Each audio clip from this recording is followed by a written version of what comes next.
Gouverner impose, ou devrait imposer, d'avoir en permanence à l'esprit que l'on a charge d'âme, de posséder une vision claire du passé d'où l'on vient, du présent où l'on est, de l'avenir où l'on veut aller, afin d'anticiper au mieux toutes les conséquences du choix fait à un instant donné,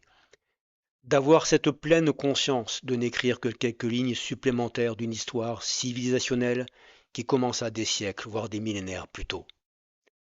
d'avoir intensément compris que plus que nul autre, parce que pour un temps donné au sommet de la pyramide,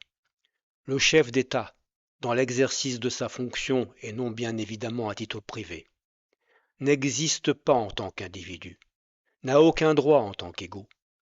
qu'il n'est que le dépositaire momentané d'une histoire qui n'est pas la sienne, mais que cependant il doit faire sienne. D'admettre qu'être le plus grand signifie d'abord, pour ne pas dire uniquement, le plus grand serviteur. En un mot,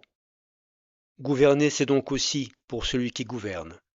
non seulement reconnaître une transcendance devant laquelle il lui est demandé de s'effacer, mais aussi d'y puiser les valeurs civilisationnelles dans lesquelles il lui faudra inscrire ses décisions et ses actes. Les plus hautes fonctions sont donc surtout les plus hautes missions, qui ne peuvent être incarnées que par des hommes et des femmes ayant la France chevillée au corps, à l'âme, à l'esprit, qui ne respirent et ne vivent que par elle et pour elle,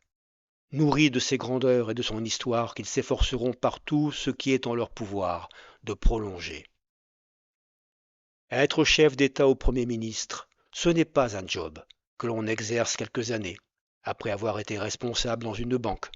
ou avant de se reconvertir, contrat terminé, en directeur de telle ou telle entreprise, ou de telle ou telle société,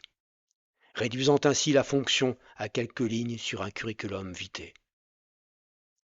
Que faisiez-vous avant d'être directeur de la RATP?